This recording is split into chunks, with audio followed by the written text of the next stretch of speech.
Buenos días. Bueno, no sé en qué horario me van a escuchar ustedes, pero espero que estén descansados, dispuestos y sobre todo relajados para que podamos compartir este tema que nos corresponde. Mi nombre es Ana Laura Landeros Mayén. Actualmente soy jueza en el Juzgado Especializado de Violencia en Línea y de Protección de Niños, Niñas y Adolescentes del Estado de México. Soy licenciada en Derecho por la Facultad de Estudios Superiores Acatlán de la Universidad Nacional Autónoma de México y egresada de la maestría en Derecho Judicial por la Escuela Judicial del Estado de México. Me concedieron la oportunidad de compartir con ustedes este módulo 5 relativo a los procedimientos de jurisdicción voluntaria en materia familiar a la luz del Código Nacional de Procedimientos Civiles y Familiares. Es un tema novedoso, sobre todo por la vía, que tiene algunas particularidades y que vamos a tratar de abordar en este tiempo. ¿Qué tienen ustedes a la vista? La presentación de esta capacitación y vamos a iniciar entonces con el desarrollo de estas diapositivas. Como les comentaba yo, este módulo es referente a los procedimientos de jurisdicción voluntaria en materia familiar. Este Código Nacional de Procedimientos Civiles y Familiares que nosotros estamos estudiando, sobre el que ustedes ya han abordado otros temas previos a este, como son las generalidades del propio código, las generalidades de la justicia familiar, el juicio oral familiar, los temas relativos a procedimientos especiales. Hoy nos ocupa ver el procedimiento de jurisdicción voluntaria. Regresa en este código la vía de jurisdicción voluntaria que nosotros ya no teníamos desde la promulgación del código vigente actualmente en el Estado de México, ¿no? Nosotros conocíamos entonces esta vía como los procedimientos judiciales no contenciosos. Pero en cuanto entre en aplicación este Código Nacional, volveremos a llamarle como jurisdicción voluntaria. Por ello es importante que tengamos en cuenta cuáles son los procedimientos que se tramitarán a la luz de esta vía y cuáles son las particularidades de cada uno de ellos. Vamos a ver entonces las reglas generales de esta jurisdicción voluntaria en primer lugar.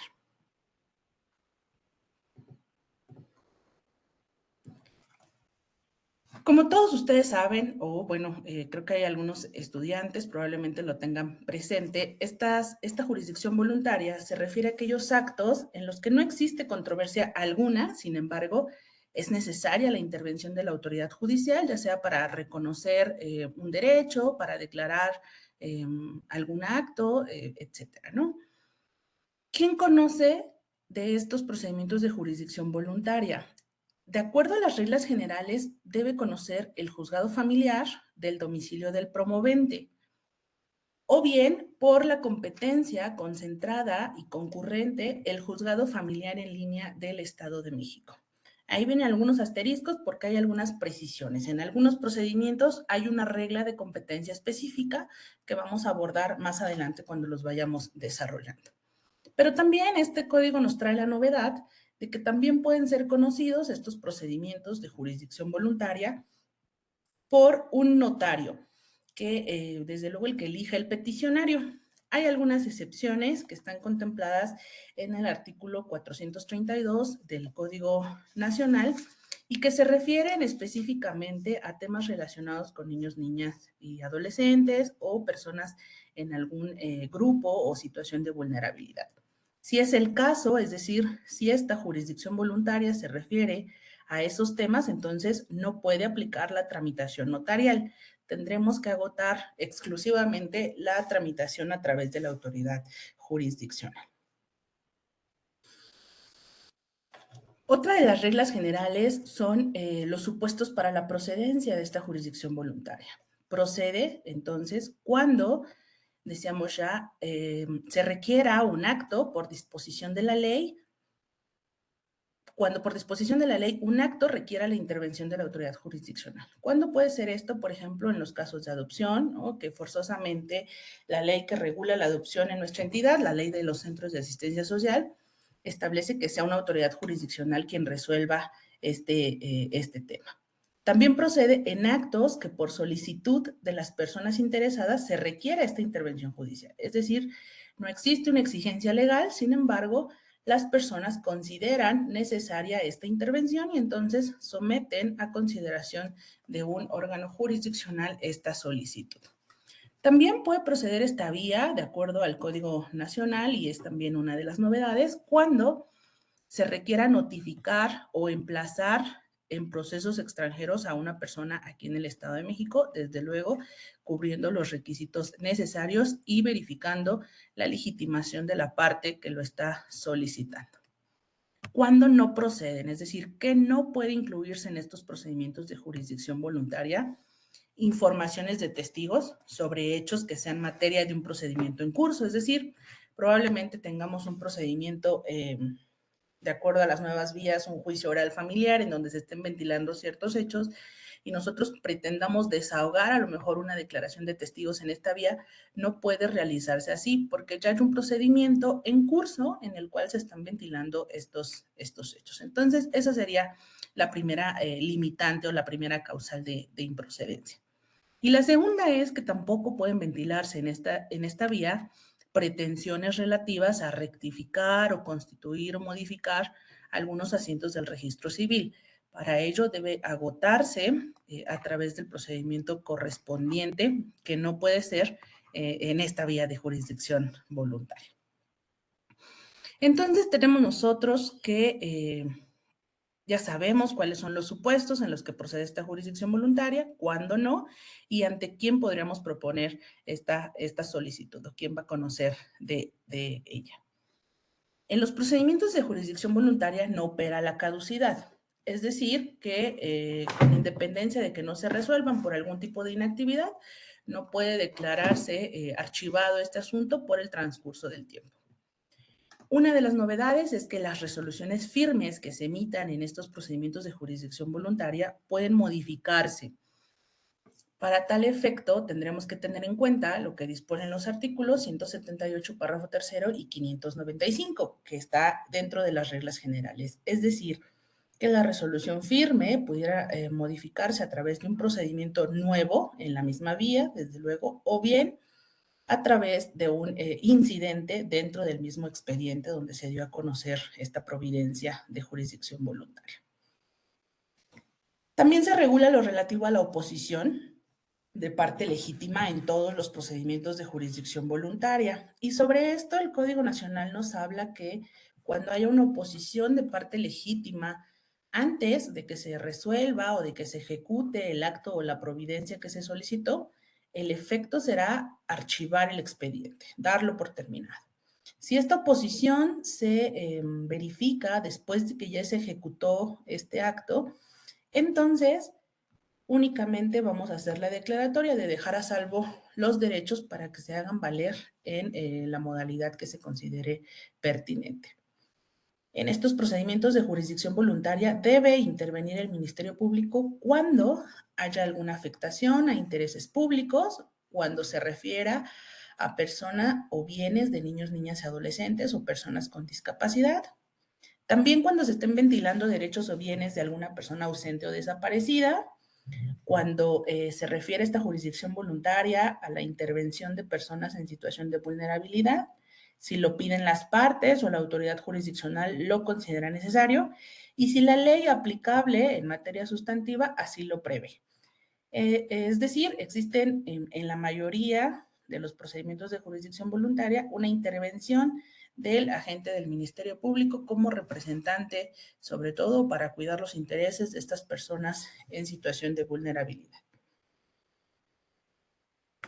¿Qué acciones podemos ventilar en esta jurisdicción voluntaria? ¿No? Pues de acuerdo, no hay un catálogo específico, el Código Nacional nos da algunas acciones, pero desde luego que estas no son limitativas, ¿no? Puede haber muchas otras de estas que nosotros estamos poniendo acá en las diapositivas, pero a manera de ejemplo, la consignación de pensión alimenticia, el nombramiento de personas tutoras y curadoras, la enajenación de bienes de niños, niñas y adolescentes, de ausentes o de personas desaparecidas, la declaración de ausencia y la declaración especial de ausencia por desaparición, las adopciones y la restitución nacional de niños, niñas y adolescentes. Estos 7 tienen una tramitación especial en el Código Nacional, es decir, existen reglas específicas para tramitar alguna de estas acciones en esta vía de jurisdicción voluntaria.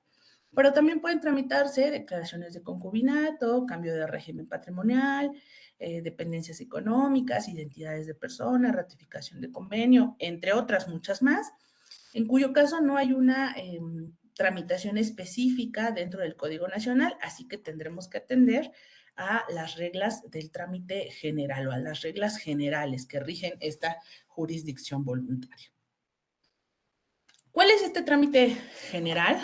Precisamente está regulado en la primera parte de este código que contempla a partir del artículo 587 y se refiere primero a los requisitos que debe contener una solicitud de jurisdicción voluntaria. Estos requisitos generales también son aplicables a algunos de los otros procedimientos que ya dijimos nosotros sí tienen una tramitación especial. Por eso es importante que los tengamos en cuenta, que los recuerden ustedes siempre para que ya sea que su procedimiento sea general o especial, digamos, dentro de esta jurisdicción voluntaria, ustedes tengan en cuenta cuáles son los requisitos mínimos que debe satisfacer esta solicitud. Esta solicitud debe hacerse siempre por escrito, aunque ya veremos después que hay algunos donde se permite que sea por comparecencia, ¿no? Pero la generalidad es que se tramite por escrito. Debe contener el nombre y domicilio del promovente, sobre todo para efectos de fijar la competencia. Si quien está conociendo de esto es un juzgado familiar tradicional, digamos, ¿no? Sabemos que en el caso del juzgado familiar en línea, pues ellos tienen competencia en todo el Estado de México, de tal suerte que a lo mejor el domicilio bastaría con que dijéramos en el Estado de México para que ellos puedan fijar esta competencia. Pero en el caso de los juzgados tradicionales sí es importante establecer el municipio donde tiene su residencia el promovente a efecto de verificar esta competencia por territorio que es atribuida a los órganos jurisdiccionales. También debe contener el nombre y domicilio de quién o quiénes deban ser citados, de acuerdo a la providencia o a la solicitud que se está realizando. Por ejemplo, si debe ser citado algún testigo o alguna persona, debe proporcionarse desde luego el domicilio para ordenar las diligencias que sean necesarias a efecto de que esto se materialice. Debe contener también qué es lo que expresamente solicita la parte que está promoviendo, los hechos que sustenten esta petición, las pruebas que se ofrecen para justificarlo y la firma del solicitante. Ya sabemos nosotros, porque lo hemos visto en los módulos anteriores de las generalidades, que esta firma, si el escrito se presenta físico, pues tendrá que ser autógrafa, ¿no? Y si se presenta a través de los medios electrónicos, entonces esta puede ser una firma electrónica. Una vez que el juez recibe la solicitud, desde luego la revisa. Existe la posibilidad de que haga prevenciones. Se ha determinado en los conversatorios de jueces y en materia pues, general que no se hagan prevenciones tendientes a desechar estas solicitudes, es decir, que se privilegie el derecho de acceso a la justicia y que si alguna de estas prevenciones pues no es trascendente o puede subsanarse dentro del procedimiento, entonces admitamos aún con la prevención a efecto de que esta prevención sea desahogada antes de la audiencia o antes del dictado de la resolución correspondiente. Entonces, si se satisfacen estos requisitos o se satisface la prevención o no existe una prevención que digamos sea tan trascendente como para inadmitir, entonces emitimos un auto admisorio.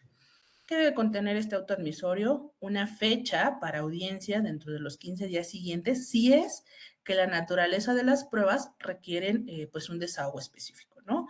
Si fueran solamente pruebas documentales, no hay alguna persona que deba ser citada, no hay intervención del Ministerio Público porque no se satisfacen los supuestos que nosotros ya vimos, entonces podríamos omitir esta audiencia. Pero en otro caso, se tendría que señalar dentro de este plazo que establece el Código Nacional. También en ese auto admisorio tendremos que ordenar la citación de las personas interesadas. Les decía yo, aquellas personas que deban participar en calidad pues, de interesados, de terceros, de testigos, de acuerdo a la solicitud que se exponga, tendrá que ordenarse aquí. Y también dar la intervención correspondiente al Ministerio Público en caso de que nos encontremos en alguno de los supuestos que ya hemos mencionado. El siguiente acto procesal sería la audiencia. ¿Qué fases tiene esta audiencia? Nuestro Código Nacional nos habla de desahogar las pruebas y emitir la resolución. Es decir, en la propia audiencia oral, en donde se reciban estas probanzas que requieren de un desahogo específico, nos impondremos del contenido y emitiremos la resolución que corresponde. ¿Qué pasa si hay una oposición? Ya comentábamos en las generalidades, ¿no? Si esta oposición se lleva a cabo antes de la audiencia por escrito o en la propia audiencia, ahí se analiza esta oposición y se determina si es fundada, archivar el expediente. Y si es infundada, pues continuamos con las fases correspondientes.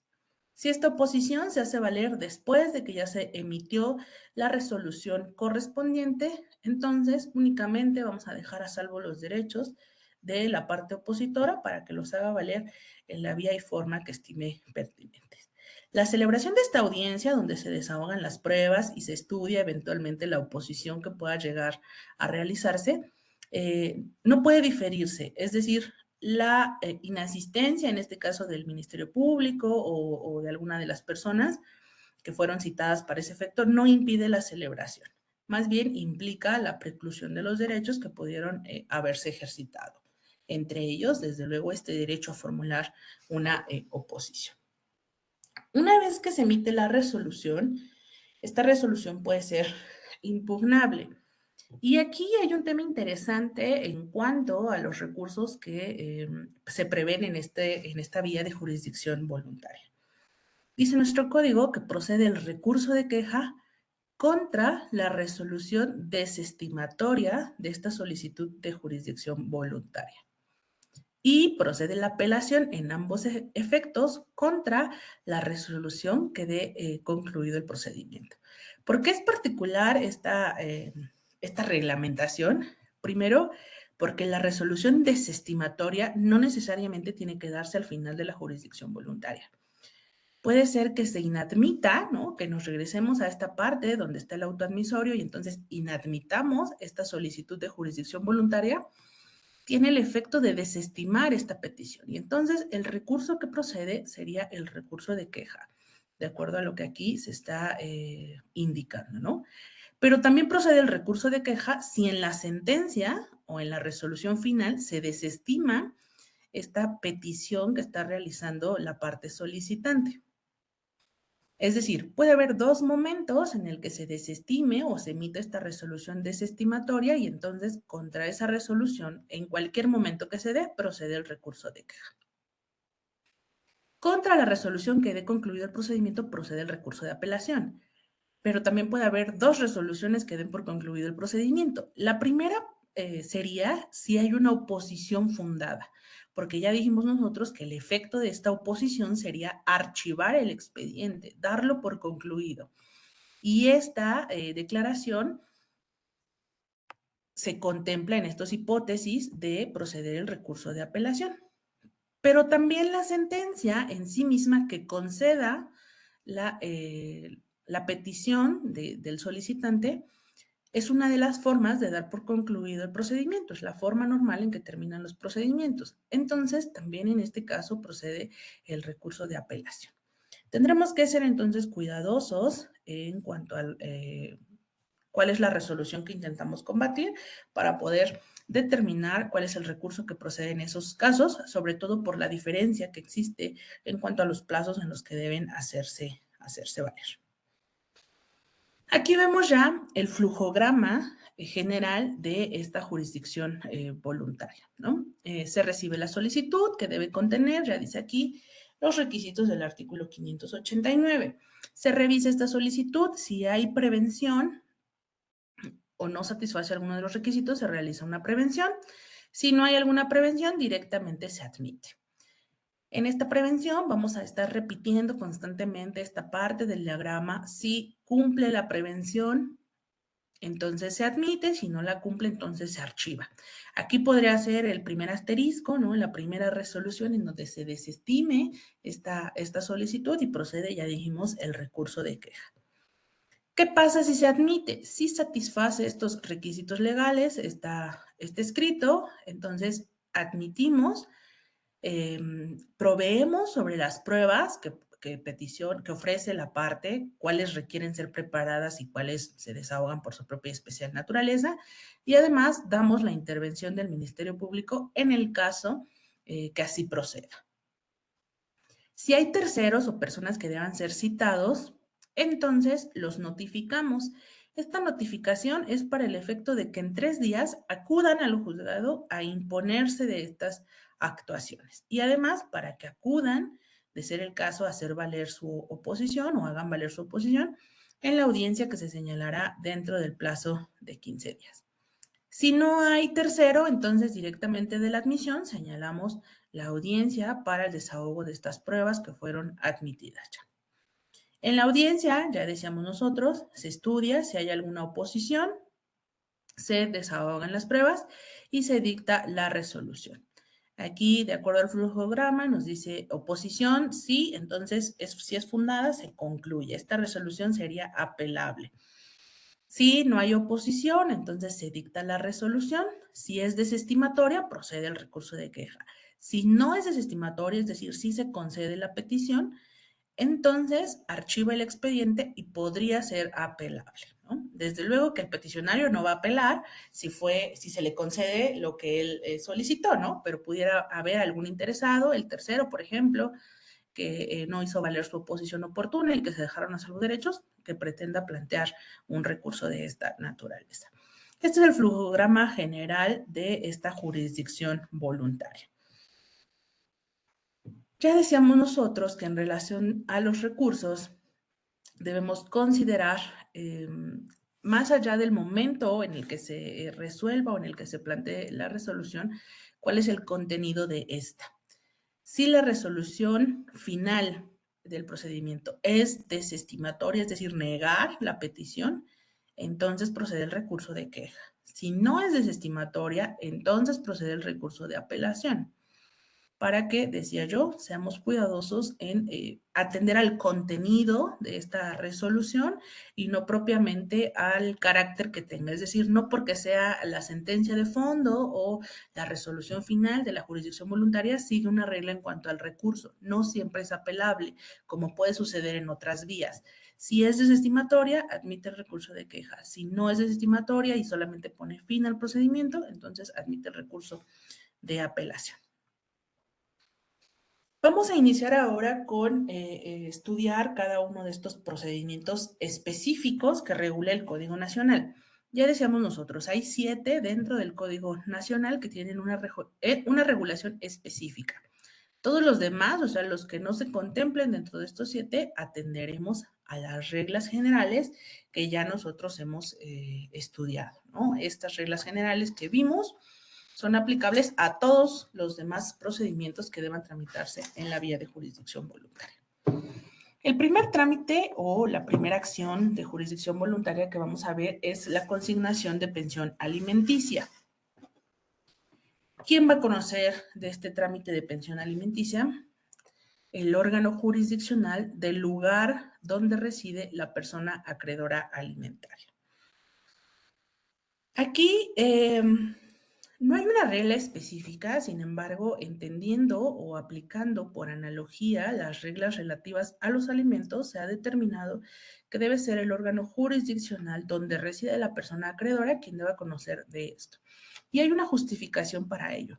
Lo primero es tener en cuenta que los alimentos constituyen una necesidad primordial para las personas y que si nosotros consignamos estos alimentos, a lo mejor en otra entidad, en otro lugar, no estarían o no se cumpliría con ese fin de que estén dispuestos para que la persona acreedora pueda satisfacer sus necesidades, ¿no? Además, podría ocasionar pues algunas otras complicaciones que atentarían también contra el interés superior de niños, niñas y adolescentes en caso de que sean ellos los acreedores alimentarios. Por eso es que debe proponerse entonces en el lugar más cercano, el que quede el órgano jurisdiccional más cerca al domicilio de la persona acreedora para que al comparecer a recogerlo no le implique pues un desgaste innecesario de recursos materiales, ¿no? De tiempo, de dinero, de esfuerzo, y que se pueda cumplir con este objetivo de la pensión alimenticia. Recuerdan ustedes que les dije que existe también el juzgado familiar en línea que conoce de este o que puede conocer de este tipo de procedimientos. Se ha determinado, se ha hecho un estudio que no sería viable que las consignaciones de pensiones alimenticias se tramiten en línea por las particularidades de su tramitación, porque esta consignación de pensión alimenticia requiere, como vemos aquí, que se presente un cheque certificado o un billete de depósito, que incluso nosotros hemos establecido que como buena práctica pudiera también recibirse efectivo, aunque el Código Nacional de Procedimientos Civiles y Familiares no lo contemple, ¿no? Pero maximizando estos derechos, haciendo una interpretación conforme, puede darse el caso también de que se presente en efectivo. Entonces, ¿qué pasa con las oficialías virtuales? El juzgado familiar en línea no tiene una sede física, digamos, bueno, tiene una sede administrativa física, pero no una oficialía de partes física donde las personas puedan llevar estos billetes o estos checos certificados, etcétera. Entonces, eso complicaría el trámite de las consignaciones a través del tribunal electrónico. Por eso es que seguirán o tendrán que ser los órganos jurisdiccionales en materia familiar tradicionales, como los hemos llamado, los que tienen una sede física, quienes deban conocer de este trámite de la pensión alimenticia. Ya decíamos que en los requisitos de la solicitud, esta consignación debe acompañarse del cheque certificado o el billete de depósito donde conste. ¿Qué otros requisitos debe contener esta consignación? Pues los requisitos generales que ya veíamos en diapositivas atrás, ¿no? El domicilio de quien está consignando, la persona que debe ser citada, en este caso el acreedor alimentario o quien represente sus intereses para que comparezca a recibir esta cantidad. Y también establecer, reiterar que aunque el Código Nacional no lo contempla, sí existe la posibilidad de que estas consignaciones se reciban en efectivo, con dinero en efectivo. Si esta solicitud cumple los requisitos, entonces se emite un auto admisorio. Este auto admisorio tiene algunas particularidades. Debe de ordenar la citación de la persona beneficiaria para que comparezca a recibir la consignación. Pero además, también aunque el trámite, aunque el Código Nacional no lo contempla, nosotros estamos obligados a prever o proveer en ese auto admisorio lo correspondiente al trámite administrativo de los valores. Recuerden ustedes que nosotros tenemos una reglamentación específica para la permanencia de los valores en un juzgado tradicional. Entonces, en este auto admisorio tendrá que hacerse saber también tanto a la persona consignante como a la persona beneficiaria el tiempo en el que estará disponible este billete de depósito o este cheque para que lo reciba y que en caso de no hacerlo así, pues tendremos que remitirlo a la autoridad administrativa competente. Desde luego, existe la posibilidad de devolverlo, pero tendrá que realizar este trámite adicional. ¿Cuáles son los efectos de esta pensión, de esta consignación de pensión? Primero, que no extingue la obligación alimentaria y tampoco fija el monto de esta obligación alimentaria, ¿no? Quien consigna una pensión alimenticia, a menos que ya tenga, bueno, si ya tiene determinado el monto de esa pensión alimenticia, pues puede realizar esas consignaciones en el propio expediente donde se haya determinado esto. Pero aquí partimos del supuesto de que no existe una fijación en cuanto al monto y el hecho de que él consigne cierta cantidad cada periodo de tiempo no establece por sí mismo que ese deba ser el monto idóneo de la obligación alimentaria. Esto desde luego tiene que proponerse o estudiarse en la acción correspondiente a través del análisis de la capacidad económica de los deudores y de la necesidad de los acreedores. No, tampoco extingue el pago o la obligación de la pensión alimenticia, es decir, aunque hubiere consignaciones constantes, eso no significa que la parte acreedora no pueda proponer esta acción de alimentos para que se estudie si ha habido algún incumplimiento, si debe ser un monto mayor o menor al que en este caso se está consignando.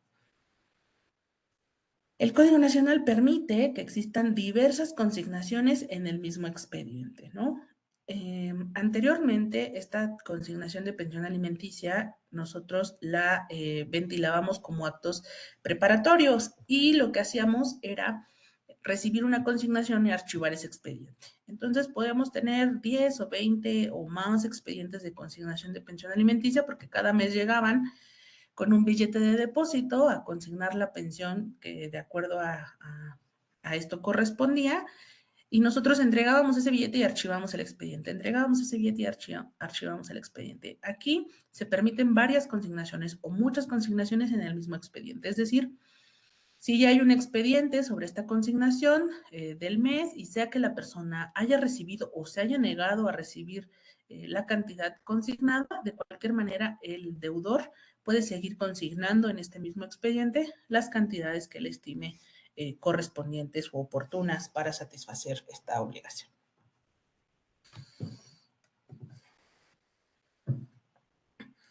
El siguiente procedimiento de jurisdicción voluntaria es el nombramiento de personas tutoras y curadoras para niños, niños y adolescentes. Aquí tenemos que tener presente que la tutela es una institución subsidiaria de la patria potestad, es decir, podemos conceder tutelas o tutorías cuando no haya quien ejerza la patria potestad respecto a niños, niñas y adolescentes.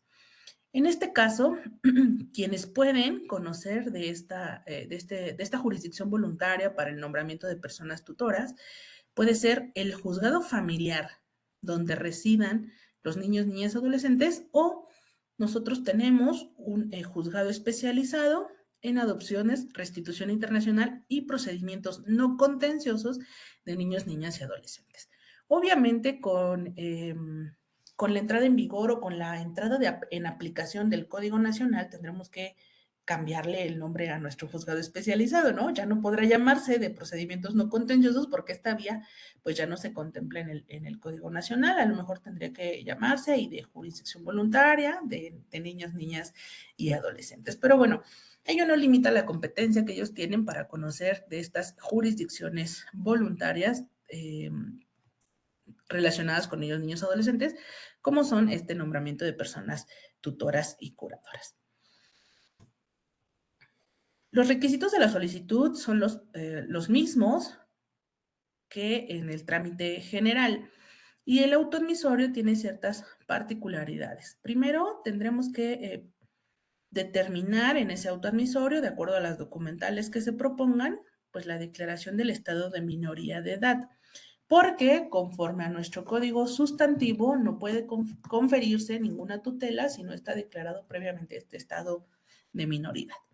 También tendría que señalarse en ese autoadmisorio la fecha para una audiencia especial y citar al agente del Ministerio Público, aquí es necesario porque se ventilan derechos de niñas, niñas y adolescentes, y también aquellas personas que puedan ser designadas como tutoras, así como aquel quien tiene de facto los cuidados o la posesión de estado de hijo del niño, niña y adolescente para que lo presente en esta audiencia. ¿Quiénes pueden oponerse a este trámite? El propio adolescente, si ha cumplido 12 años, de acuerdo a nuestra legislación sustantiva, puede oponerse. Es decir, que él no requiera que se le nombre a persona tutora o bien que no esté de acuerdo en que sea la persona que se está proponiendo, ¿no? También puede oponerse el agente del Ministerio Público. ¿Qué pasa con esta oposición? Tendrá que darse vista a la persona tutora que se haya designado interinamente o a quien se pretenda remover o quitar de este cargo, y la resolución es irrecurrible. Es decir, si el adolescente se opone a la designación de un tutor hecha por el juez, se dará vista a esa persona tutora cuya oposición se está ventilando, y escuchadas ambas partes se dictará la resolución. Si procede esta oposición, entonces se nombrará a otro tutor. Si no procede, entonces seguirá ejerciendo ese cargo la persona tutora. Esta resolución en ambos casos es irrecurrible, no admite algún recurso ordinario. La audiencia que se señala desde el auto admisorio, decíamos nosotros, tiene 4 fases, ¿no? La primera sería escuchar al niño, niña o adolescente de acuerdo a los principios de autonomía progresiva. ¿Quién pudiera ser la persona que desempeñaría de mejor manera este cargo de tutor si fuere necesario, ¿no? Desde luego, si en esta audiencia se ventila la oposición, emitir el pronunciamiento. Si no es así, o que existiendo hubiera sido infructuoso, entonces se hace ya la resolución donde se designa a la persona tutora propietaria definitiva y además al curador. También se establece en esta resolución la garantía que debe otorgarse conforme a las disposiciones de nuestro Código Civil. Una vez que se notifica o se designa a la persona tutora, tiene un plazo de 3 días para aceptar el cargo que le es conferido. Desde luego, si comparece en la audiencia, puede hacerlo en la misma audiencia. Y si acepta el cargo, tiene la obligación de exhibir garantía dentro del plazo de 10 días, ¿no? En cualquiera de las formas que establece nuestro código sustantivo. Después de que acepta este cargo de tutoría, viene la fase del discernimiento, es decir, la calificación que hace la autoridad jurisdiccional respecto a si la persona que ya ha sido designada tutora reúne los requisitos y cumplió con la garantía. Entonces se le discierne para que ejerza este cargo de tutor.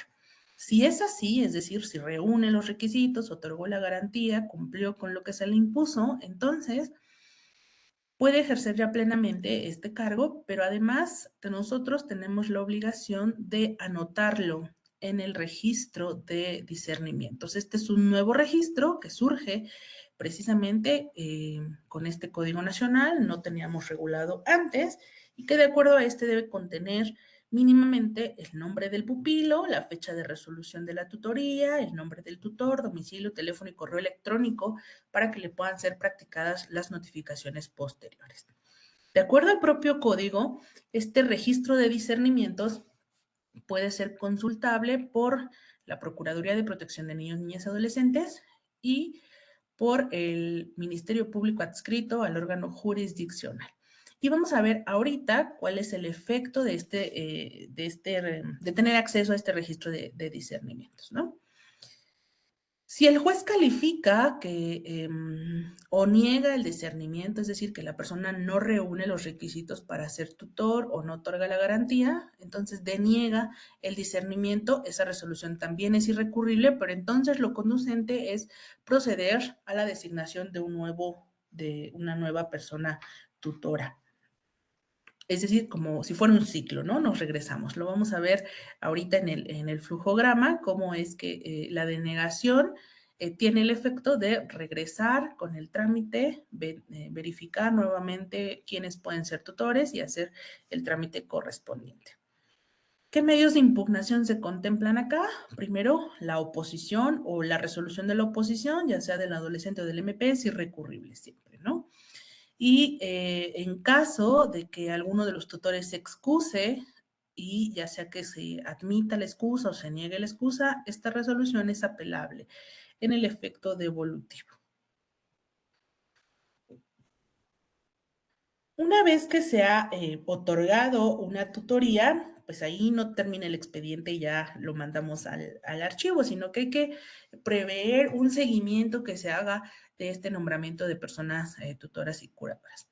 ¿Cuánto va a durar este seguimiento? Va a durar hasta que la persona sujeta a la tutoría adquiera la mayoría de edad, es decir, hasta que cumpla los 18 años. Entonces, con independencia de cuándo se haya dictado la resolución, en el primer mes de cada año vamos a citar a una audiencia a la persona tutora, al niño, niña o adolescente sujeto a esta tutoría, a la Procuraduría de Protección de Niños, Niñas y Adolescentes y al Ministerio Público, para que en una audiencia pública se haga el seguimiento de esta tutoría.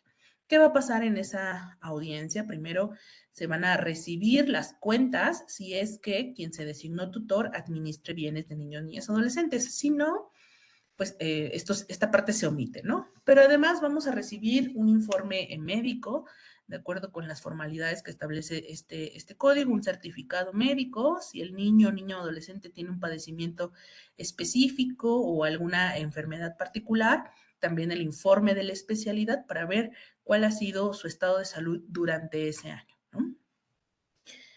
Si nos encontramos con que falleció la persona tutora, entonces en esa misma audiencia de seguimiento se hace, conforme a las reglas que ya hemos visto, el reemplazo de la persona tutora.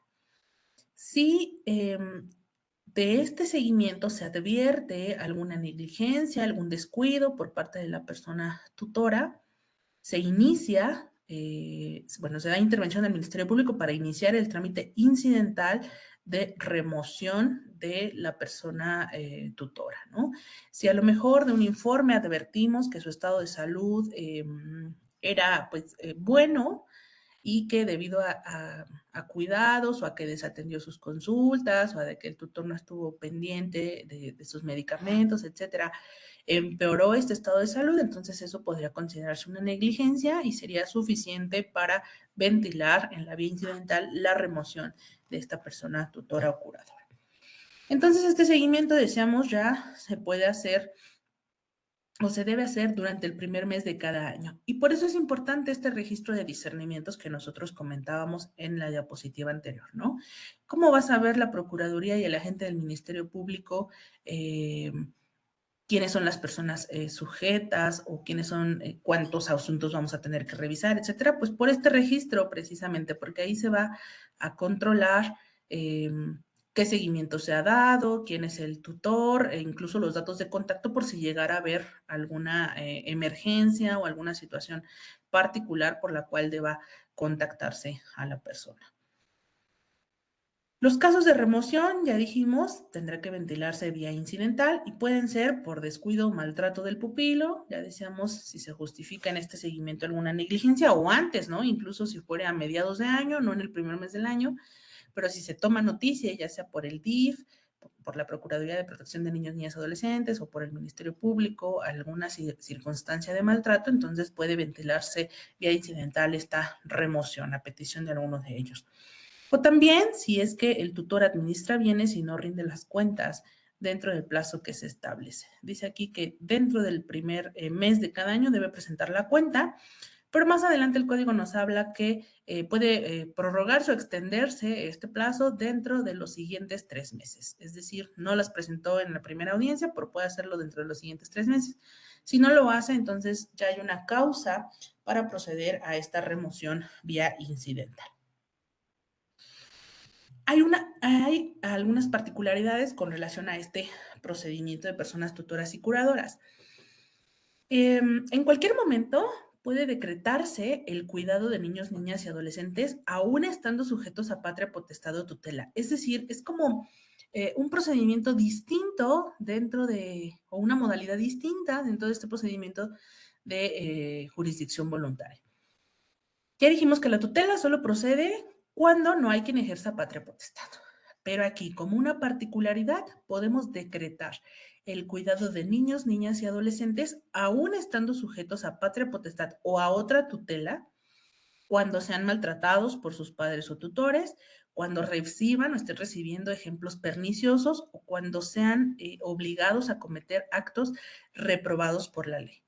En este caso, nos olvidamos de todas las formalidades de la solicitud de las audiencias. No hay formalidad alguna, solamente una vez que se tenga noticia de esta circunstancia, asentar en actas las diligencias que se llevaron a cabo para decretar estos cuidados. Desde luego tendrá que atenderse a escuchar al niño, ¿no? A las personas cercanas, de confianza, con quien ellos tengan cercanía para poder decretar estos cuidados. Es como una medida de protección que se emite para evitar precisamente que ellos sean pues víctimas de alguno de estos abusos por parte de quienes ejercen patria potestad o están desempeñando alguna otra tutela. Acá tenemos el flujograma. Inicia acá, ¿no? Acá arriba, la solicitud. Ya dijimos que esto lo vamos a estar repitiendo. Esto de la prevención, cumple. Si no cumple, entonces se archiva. Si sí cumple o no hubo prevención, entonces se admite. Se nombra, ya dijimos, tutor o propuesta de curador y se ordena la notificación de aquellas personas que pueden ejercer este cargo. Si aceptan el cargo en la propia audiencia o en el plazo de 3 días, me regresé. Entonces, continuamos con el trámite. Si no aceptan el cargo, nos regresamos aquí a elegir nuevamente otro tutor o a escuchar otra propuesta para volver a realizar este trámite. Si aceptan el cargo, entonces recuerden que aquí tendríamos que fijar la garantía, desahogar pruebas, platicar con el niño y ver si esta persona tutora califica o reúne los requisitos necesarios para designarla de manera definitiva. Si sí los reúne, si cumple con todo, entonces se le discierne del cargo, se ordena su registro en el sistema y lo consecuente es hacer la rendición anual o el seguimiento correspondiente de esta tutoría. Si no reúne los requisitos, ya decíamos, nos regresamos, ¿no? Nombramos a otra persona de entre las propuestas, verificamos el vínculo, la relación que tenga con el niño, le notificamos si desea ejercer este cargo o plantear su excusa. Nuevamente, verificamos si cumple los requisitos y así regresamos, ¿no? También hacemos este trámite cuando la persona que se haya designado doctora fallezca, ¿no? Escuchamos nuevamente cuáles son las propuestas, verificamos la opinión del niño, niña o adolescente con relación a esta nueva designación, estudiamos si cumple con los requisitos, de ser así, le discernimos del cargo y nuevamente lo anotamos en el sistema. Esto sería por cuanto hace al nombramiento de personas tutoras y curadoras, que es uno de los procedimientos de jurisdicción voluntaria con regulación especial dentro de este Código Nacional. El siguiente procedimiento de jurisdicción voluntaria es el relativo a la enajenación de bienes de niños, niñas y adolescentes. ¿Cuándo procede o cuándo puede proponerse una jurisdicción voluntaria de esta naturaleza? Cuando los bienes sujetos a este procedimiento sean exclusivamente de niños, niñas y adolescentes, ¿no? Y solamente aplica si estos bienes son de alguna de estas naturalezas que estamos viendo en esta lámina. Si son bienes inmuebles o son derechos reales, si son alhajas o muebles valiosos, si son acciones sobre personas jurídico-colectivas o si se trata de patentes, marcas autorales y análogos. En estos casos requiere de intervención judicial la venta de alguno de estos, pero no solamente la venta, también el Código Nacional nos habla que serán aplicables a estos procedimientos también cuando se trate de gravar alguno de estos bienes o de solicitar en nombre del niño, niña o adolescente algún préstamo que tenga como garantía alguno de estos bienes que están en su patrimonio. Entonces, el objetivo de este procedimiento es cuidar precisamente el patrimonio de niños, niñas y adolescentes para evitar alguna dilapidación que sea innecesaria o que comprometa, pues desde luego, su circunstancia económica, ¿no? Su capacidad económica o esta condición patrimonial que él tiene o ha adquirido. ¿Quién debe conocer de este procedimiento? Primero, aquí hay una regla específica y tendríamos que atender a quién es el titular o qué condición tiene ese niño, niña y adolescente con relación a la patria potestad o a la tutela. Si es un niño que está sujeto a patria potestad, es decir, sus papás viven, ejercen la patria potestad, no hay algún inconveniente para limitar esa patria potestad, entonces quien debe conocer de este asunto es el juez del domicilio donde vive este niño, niña o adolescente. Si es un niño que está sujeto a alguna tutela, es decir, no hay quien ejerza patria potestad y ya se hizo todo el procedimiento de tutela que vimos anteriormente, entonces el domicilio o la competencia por territorio se fija de acuerdo al lugar donde viva la persona curadora o el Consejo Local de Tutelas o la Procuraduría de Protección de Niños, Niñas y Adolescentes que esté vigilando o dando seguimiento a esa tutela. Vamos a ver un ejemplo, ¿no?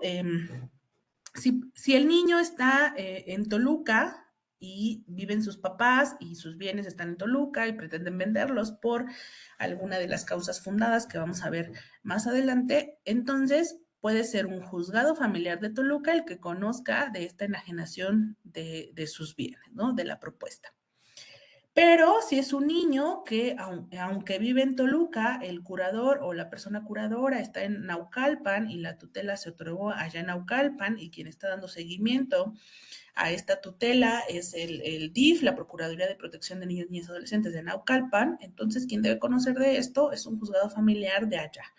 Porque en el caso de que el niño esté sujeto a tutela, la competencia se fija por la residencia de la persona curadora o de la Procuraduría de Protección de Niños, Niñas y Adolescentes que está dando seguimiento a esta tutela.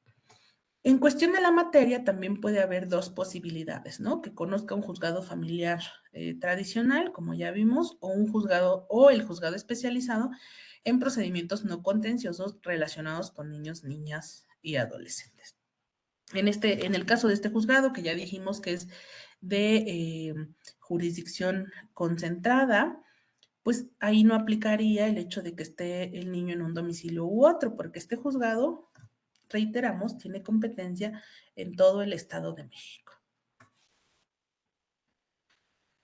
Además de los requisitos generales, de los requisitos que deben contener todas las solicitudes de jurisdicción voluntaria, en esta particular de la enajenación de bienes, debe de expresarse cuál es el motivo por el cual se va a enajenar ese bien o esa alhaja o vender esas acciones. ¿Por qué, no? ¿Cuál es el motivo? También debe referirse cuál es el objeto al que se va a aplicar el dinero que se obtenga por esa venta y desde luego justificar cuál es la necesidad de esa enajenación o la utilidad evidente que pueda tenerse. Es decir, estos son los dos supuestos en los que puede autorizarse esta venta, que se justifique la necesidad, es decir, el niño, niña o adolescente requiere de ese dinero porque no hay para satisfacer sus necesidades alimentarias a lo mejor, o porque requiere de un tratamiento médico específico, o no sé, cualquier supuesto en el que sea necesaria ese, esa cantidad monetaria, digamos, puede dar lugar a que se autorice esta enajenación. O bien es evidente la utilidad, ¿no? Es una oferta que no puede rechazar alguna inversión y entonces se justifica que si se vende esta casa y lo invierte en otro inmueble, etcétera, va a tener una utilidad mayor, es decir, va a hacer crecer su patrimonio, entonces también puede autorizarse esta enajenación. A esta solicitud deben acompañarse también los avalúos correspondientes del bien que se pretenda enajenar y proponer cuáles pueden ser las bases del remate o de la venta, es decir, eh, si va a haber alguna cantidad de contado, cuáles son las garantías que se fijan, esa propuesta del solicitante, pero las va a calificar el juez si estas garantías son idóneas o no para autorizar esta venta. Si se satisfacen los requisitos de esta solicitud, tanto los de los generales que ya vimos anteriormente como estos específicos que acá se están regulando, entonces emitimos un auto admisorio que debe contener ciertas características. Primero, darle intervención al Ministerio Público de la adscripción para que se pronuncie con relación a esta enajenación que se propone. Señalar una fecha de audiencia que tendrá por objeto desahogar las pruebas, los avalúos, pero además también escuchar al niño, niña o adolescente con relación a la venta de este bien. En su caso, es decir, si existe, notificar a la persona curadora para que comparezca a esta audiencia y también se pronuncie sobre esta enajenación. Dar la intervención a la Procuraduría de Protección de Niños, Niñas y Adolescentes y proveer sobre los medios de prueba que sean propuestos por el solicitante. Después de este auto admisorio, el siguiente acto procesal sería la audiencia. Y ya dijimos que en esta audiencia tiene por objetivo escuchar al niño, niña o adolescente con relación a esta solicitud. Una vez que se haya escuchado, entonces desahogamos las pruebas, las que se propongan por las partes, incluso si hubiera alguna que el juez considere oficiosa para resolver, también acá se ventila el desahogo. Y una vez que se haga esto, entonces se emite la resolución. En esta resolución se tendrán que fijar las bases para la venta de este bien, si es que se autoriza. Y si no, pues fundada y motivadamente cuáles son las causas por las cuales no se autoriza esta enajenación. En caso de autorizarse la venta en esta sentencia, el Código Nacional nos da ciertas reglas, ¿no? Si se trata de alhajas inmuebles, tendremos que considerar que la subasta o que la venta se haga en subasta o ante una institución de asistencia privada. Si se trata de un inmueble, lo que se va a vender o lo que se autorizó vender, entonces esta venta se sigue conforme a las reglas del remate. Si se trata de acciones y títulos de sociedades mercantiles, entonces la venta se realiza por corredor público, de acuerdo a las propias especificaciones que se señalan en este Código Nacional. Se hace un seguimiento. También en la sentencia debe preverse este seguimiento en cuanto a la enajenación. ¿Cuál sería la primera característica de este seguimiento? Pues obviamente verificar que se entregue el precio de la venta al niño, ¿no? Pero verificar también que se aplique al objeto para el cual se autorizó esta solicitud. Si fue para educación, si fue para un gasto médico, si fue para, no sé, determinadas circunstancias, verificar que se haga la entrega y que además se aplique este precio para lo que fue autorizado. En caso de que no se haya hecho el pago de contado, entonces establecer cuáles podrían ser las garantías para asegurar de que van a cumplirse en tiempo y forma con esos pagos o con el remanente de esa operación, ¿no? Es parte también de este seguimiento que tiene que hacer la autoridad jurisdiccional. Y en caso de que se haya autorizado la venta para una inversión, entonces establecer un plazo para justificar la inversión y dar el seguimiento también, si fuera el motivo, de que esta inversión cumpla con las expectativas para las que fue propuesta o autorizada esta venta.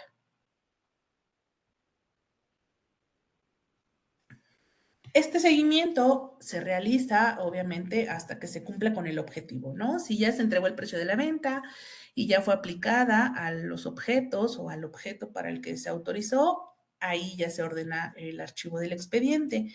Si ya se autorizó para una inversión y ya se realizó la inversión y la inversión va creciendo de acuerdo a las expectativas que se tenían, también ahí ya se deja de realizar el seguimiento. Es decir, acá no hay un plazo como en el nombramiento de tutores y curadores por el cual deba realizarse este seguimiento. Cuando se cumple con el objeto, ya se deja de realizar este.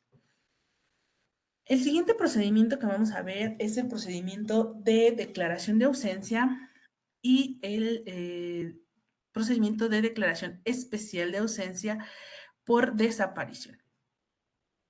No nos hemos puesto de acuerdo, no hemos encontrado cuál es la diferencia específica entre un procedimiento de declaración de ausencia y un procedimiento especial de declaración de ausencia por desaparición. En el Estado de México tenemos una ley sustantiva que regula precisamente la declaración especial de ausencia por desaparición. Y en esta ley nos habla de que las personas desaparecidas son aquellas cuyo paradero se desconoce, que su situación jurídica es incierta, con independencia de que esa desaparición se refiera a un hecho ilícito o no. Entonces, lo que antes distinguía a esta declaración de ausencia era como cómo había sucedido esa desaparición o cómo se había dado esa ausencia, ¿no? Si era una ausencia, presumiblemente por algún hecho delictuoso, entonces podríamos hablar de una declaración especial por desaparición. Si era una ausencia por algún evento de la naturaleza o un acontecimiento extraordinario, entonces solamente era declaración de ausencia. Pero hoy en día, con lo que establece esta ley en cuanto al concepto de persona desaparecida, ya no podríamos hablar de que una u otra sean aplicables para el caso de eventos de la naturaleza o de hechos delictuosos. Entonces, lo más protector es tramitar el procedimiento especial de declaración de ausencia por desaparición. Y es más protector precisamente porque este procedimiento se rige por distintos principios que garantizan no solamente pues la seguridad, la tranquilidad de los familiares o que tienden a sino además un principio específico que rige este procedimiento, que es la presunción de la vida, ¿no?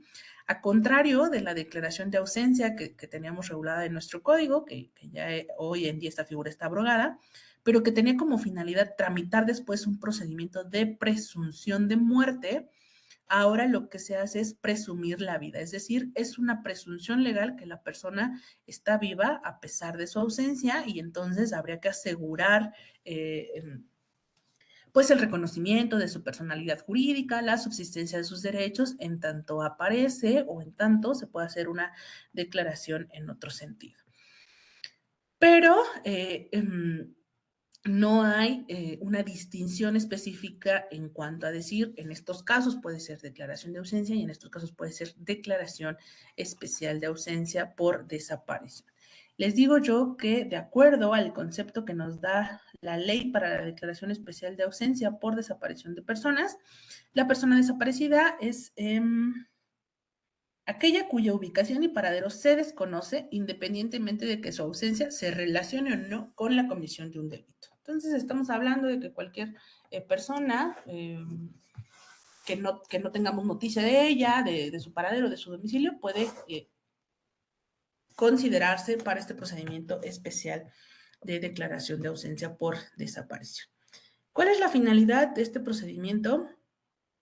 La propia ley que ya les he comentado, el Código Nacional, nos hablan primero de reconocer y proteger los derechos de la personalidad jurídica y de la persona desaparecida, pero además tiene como finalidad o como objetivo otorgarle medidas para la protección amplia a los familiares de la persona desaparecida.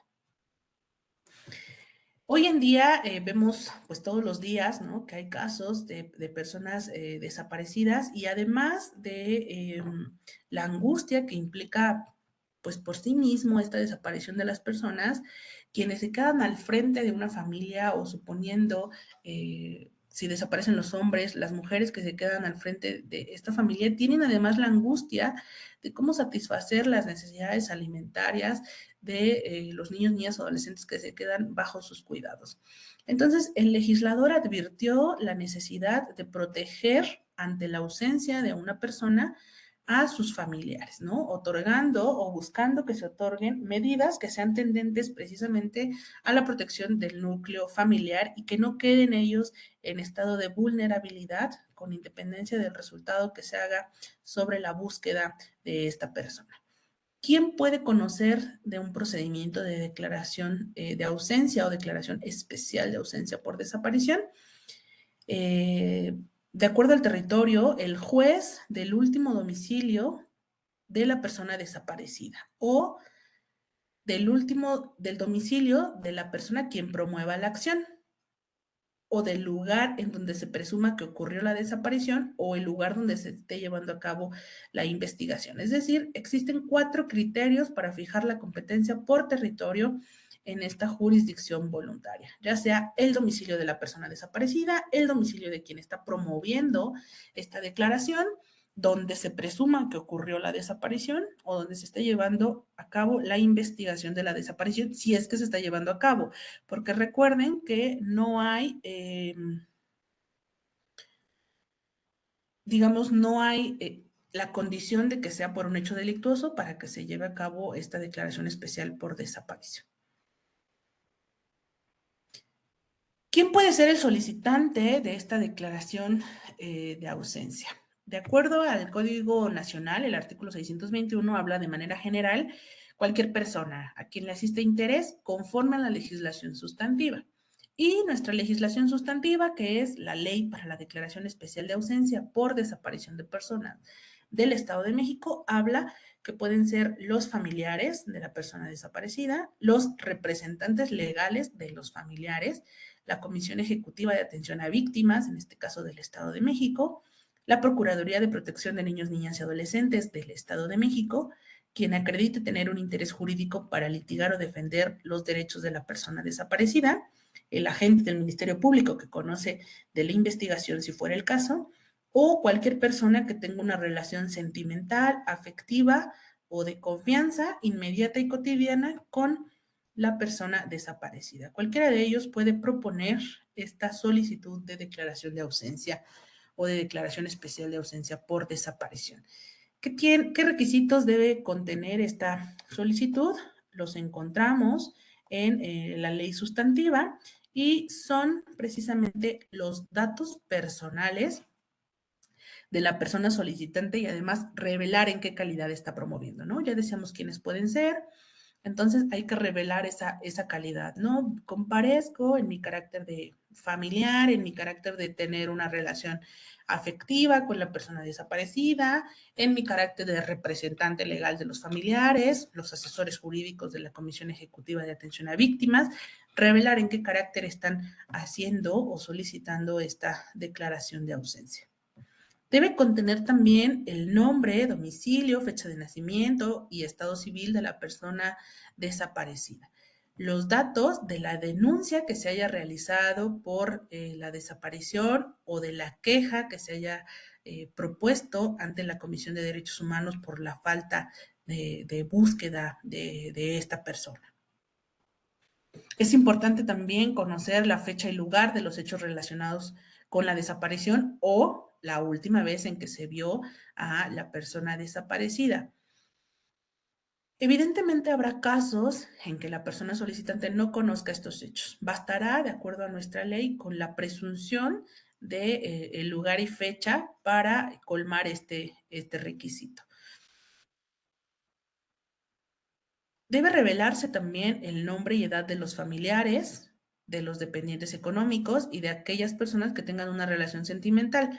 Desde luego, porque este es el objetivo de esta jurisdicción voluntaria, de este procedimiento, ¿no? Asegurar que estas personas que pudieron haber quedado en un estado de vulnerabilidad ante la desaparición, pues ejerzan plenamente sus derechos, tengan garantizados el ejercicio de ellos mientras se encuentra a la persona desaparecida o se decide de manera definitiva su situación jurídica. También debe de indicarse la actividad a la que se dedica la persona desaparecida o se dedicaba, los datos de su fuente laboral y los datos de seguridad social. Es importante por las medidas de protección que pueden emitirse dentro de este procedimiento. Debe indicarse también los bienes o derechos que deben ser protegidos o ejercidos. Y esto tiene que ver con el objeto o lo que se persigue con esta declaración, ¿no? Si es para asegurar alguno de los bienes, pues cuáles son estos bienes, dónde están, evitar que se hagan actos sobre esos bienes, ¿no? Ahora que la persona está desaparecida, etcétera. Si son derechos, también es importante saberlo para efecto de buscar la medida de protección que sea pues más adecuada de otorgar en el momento correspondiente. Se tiene que revelar también la información sobre la identidad y la personalidad jurídica de la persona desaparecida y del solicitante, ¿no? Aquí, obviamente, de identidad, documentos de identidad, acta de nacimiento, si se tuviere, etcétera, clave CURP, no sé, también del solicitante. ¿Qué efectos se pretenden con la declaración? Es decir, además de los bienes y derechos que deben ser protegidos o ejercidos, ¿qué es lo que se pretende con esta declaración, no? Que se designe un representante legal, que se administren bienes, etcétera. Y cualquier información que sea relevante para que la autoridad pueda conocer y resolver esta solicitud. Una vez que se satisfacen los requisitos legales, el juez dicta un auto admisorio. Cabe la posibilidad de prevenir para que se satisfagan ciertos requisitos, pero debería ser remota la posibilidad de inadmitir. Es decir, solamente bajo casos extremos debiéramos inadmitir estas solicitudes de declaración de ausencia o declaración especial de ausencia por desaparición. La regla general es que se admitan o que en caso de que no satisfagan los requisitos, se admitan con prevenciones, ¿no? Es decir, te admito, pero en este momento no fijo medidas porque me hace falta esto, o no emito los edictos porque me hacen falta estos otros datos. Pero que las personas tengan oportunidad de satisfacer los requisitos sin la consecuencia de la inadmisión. Esto porque deberíamos de tener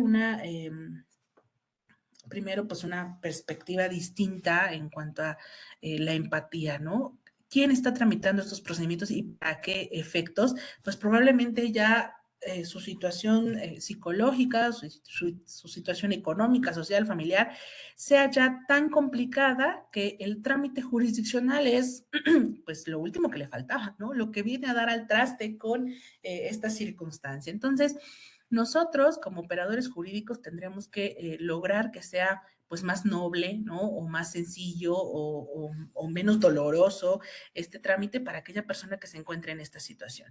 Y precisamente esa es la razón de que se proponga como una buena práctica que no se inadmitan esta clase de procedimientos, que a pesar de que no se satisfagan los requisitos, se dé la oportunidad de satisfacerse o de colmarse dentro pues del proceso, dentro de la secuela procesal, para que se pueda emitir la resolución correspondiente.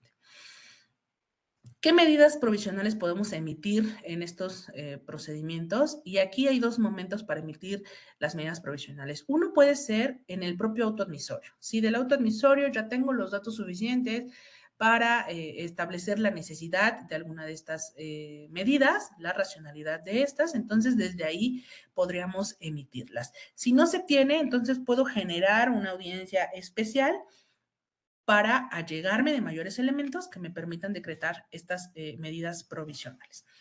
Como cuáles, y son enunciativas, ¿no? Pueden ser muchas otras de acuerdo a la naturaleza de los bienes, de las personas que se pretendan proteger, etcétera. Pero de manera enunciativa, nuestro Código Nacional nos habla de guarda y custodia de niñas, niños y adolescentes, determinar lo relativo al ejercicio de la patria potestad de los hijos, ¿no? Determinar alimentos para los acreedores alimentarios, el uso y pago de la vivienda y vehículos, la continuidad en los servicios médicos o de seguridad social y acá también la continuidad de los beneficios de seguridad social.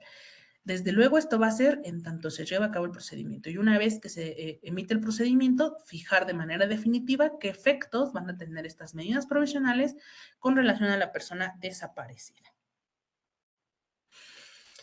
Ahora vamos a hablar de los efectos. ¿Qué efectos puede tener una sentencia que se dicte en un procedimiento especial de declaración de ausencia por desaparición o de declaración de ausencia?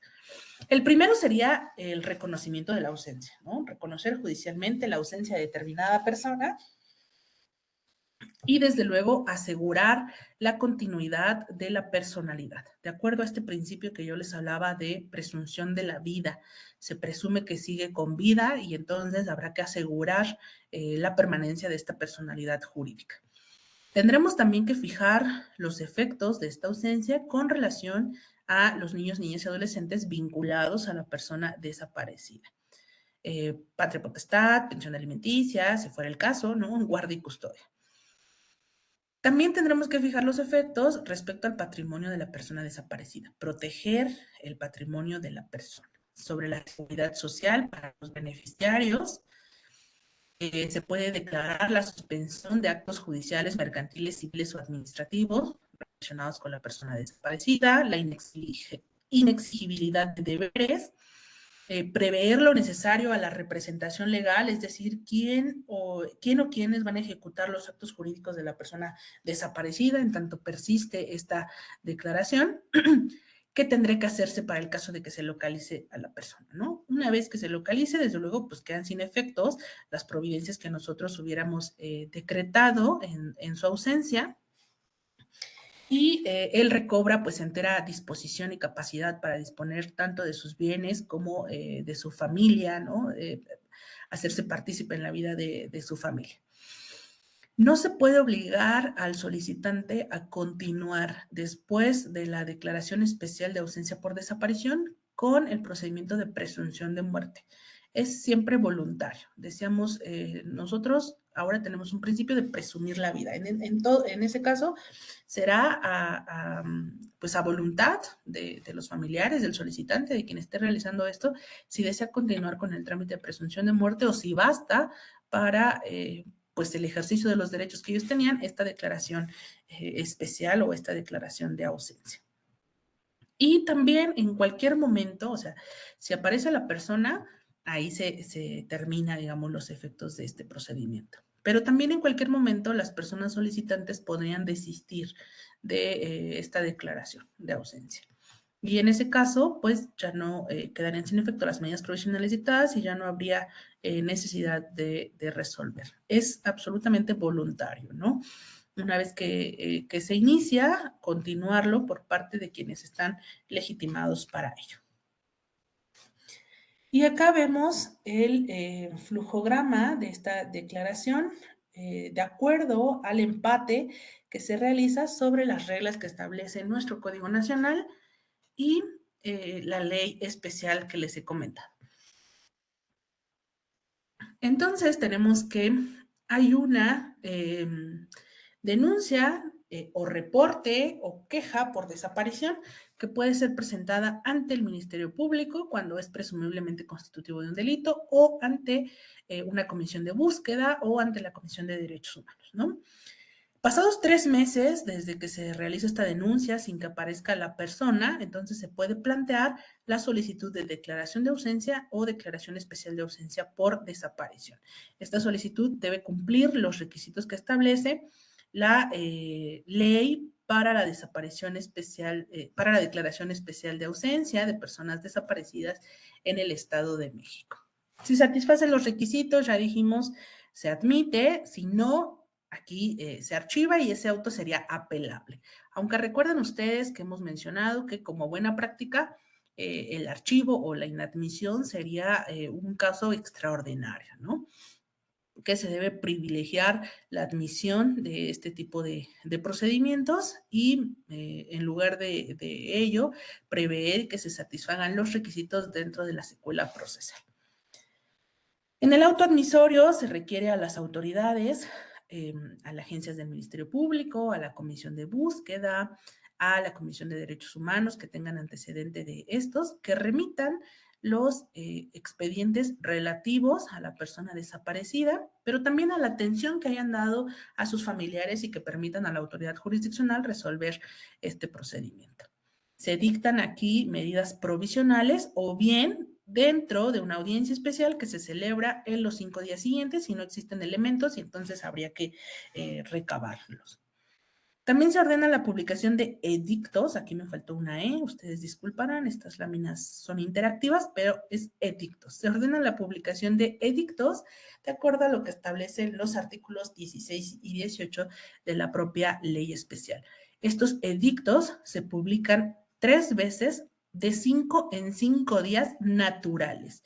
Y la publicación de estos edictos, de acuerdo a estos artículos que hemos mencionado, es con la finalidad de llamar a cualquier persona que tenga interés en esta declaración especial de ausencia y también, desde luego, si por algún motivo llegare a la persona desaparecida o se pudiera contactar a la persona desaparecida, pues sería espectacular, ¿no? Sería lo ideal que con la publicación de estos edictos pudiéramos encontrar a las personas desaparecidas a pesar de las gestiones que ya se han realizado.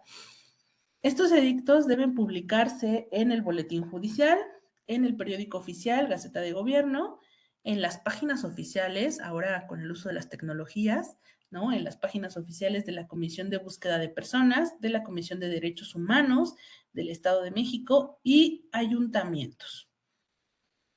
Acá nos comentaba en alguna ocasión anterior el personal de la Comisión Ejecutiva de Atención a Víctimas que de los asuntos que ellos tramitan o que ellos están ventilando hoy en el Estado de México, hay algunos jueces que no se han puesto de acuerdo o no nos hemos puesto de acuerdo en cuanto a en qué ayuntamientos debiera publicarse, ¿no? Porque la ley especial únicamente habla de y ayuntamientos. ¿Cuáles? Pues quién sabe, ¿no? Entonces, hay algunos jueces que interpretan que este edicto debe publicarse en el domicilio, en el ayuntamiento del municipio donde tenía su domicilio la persona desaparecida y donde tiene su domicilio el solicitante. Hay algunos que dicen, no, se debe de publicar en el municipio del lugar donde desapareció o donde fue visto por última vez. Y hay algunos extremos que han dicho que se tienen que publicar en los 125 municipios del Estado de México, ¿no? Entonces, pues eso sí está dramático, ¿no? ¿Cuánto nos vamos a tardar en publicar en los 125 municipios, considerando además las distancias? No hay una regla procesal para esto. pero yo creo que sería una buena práctica publicar pues en el domicilio donde tenía su lugar de residencia la persona y donde desapareció, porque finalmente el efecto de estos edictos es, como lo dice la propia ley, llamar a aquellas personas que puedan tener algún interés en la protección de sus derechos, y que aparezca esta persona, ¿no? Entonces, si partimos de esa base, pues las personas que pudieran tener algún interés podrían ser quienes vivieran con él en su domicilio, ¿no? Y por eso se fija este edicto en el municipio o en el ayuntamiento donde él tenía su lugar de residencia. Y para el caso de que aparezca o sea localizado, pues en el domicilio, en el ayuntamiento del domicilio donde presuntamente o donde se supone que desapareció esta persona. Pero decía yo, ya dependerá del criterio de cada juzgador en qué ayuntamientos mande publicar estos edictos. Una vez que se publican estos edictos, puede haber alguna oposición, ¿no? Puede ser que alguna persona se oponga al trámite de esta declaración o a los efectos o a la lista de bienes que deban ser protegidos. Puede haber como varios elementos en los que verse su oposición.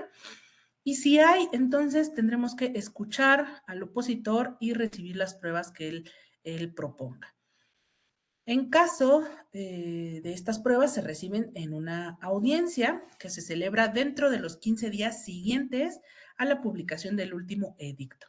Si no hay oposición, también celebramos esta audiencia para desahogar las pruebas propuestas por el solicitante y las que de manera oficiosa haya instruido la autoridad jurisdiccional.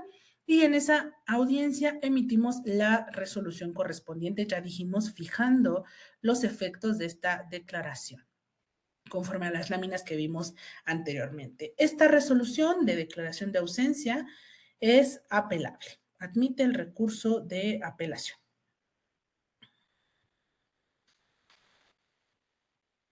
Y esto sería por cuanto hace a estos procedimientos especiales, ¿no? Aquí recordar que la regulación sustantiva la tenemos en una ley específica y que actualmente esta regulación procesal también la tenemos en esa ley hasta la aplicación o entrada en vigor de este Código Nacional. De acuerdo al artículo 19 transitorio, si no recuerdo mal, 20, eh, esta declaración especial de ausencia ya es aplicable o estas reglas ya son aplicables para el caso de que los estados no tengan una regulación específica.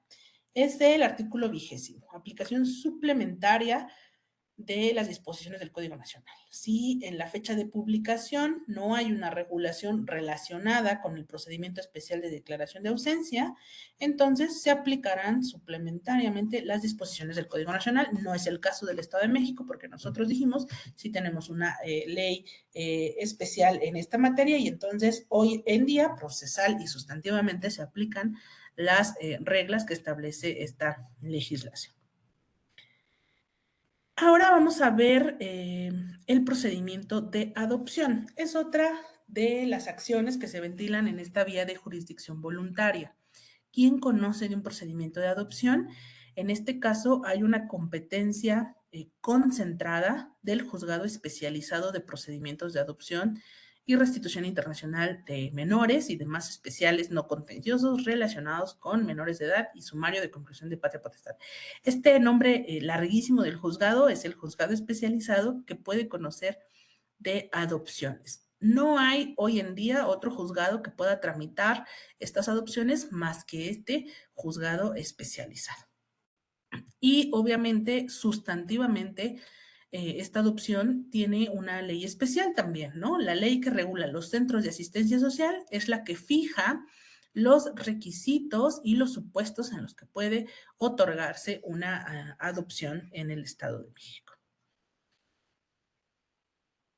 De acuerdo al Código Nacional, los requisitos que tendría que satisfacer la solicitud de adopción, además de los requisitos generales que ya vimos en la parte de consideraciones generales, es que esté escrito o una de las modalidades es que esta solicitud puede recibirse por escrito o por comparecencia. En el caso de que sea comparecencia, el Código Nacional nos habla de que preferentemente sea videograbada, ¿no? Que esta solicitud debe contemplar también a las personas que deban dar su consentimiento para la adopción, es decir, no solamente los datos de los solicitantes, sino también de aquellas personas que deban dar su consentimiento para esta adopción. Los datos de la persona que se pretende adoptar y de los adoptantes, desde luego también acompañados con los documentos justificativos de su identidad, ¿no? Sus actas de nacimiento, identificaciones, etcétera. Los hechos en los que se base esta solicitud y acompañar el certificado o la constancia de idoneidad, que siempre es expedida por el sistema estatal DIF, ¿no?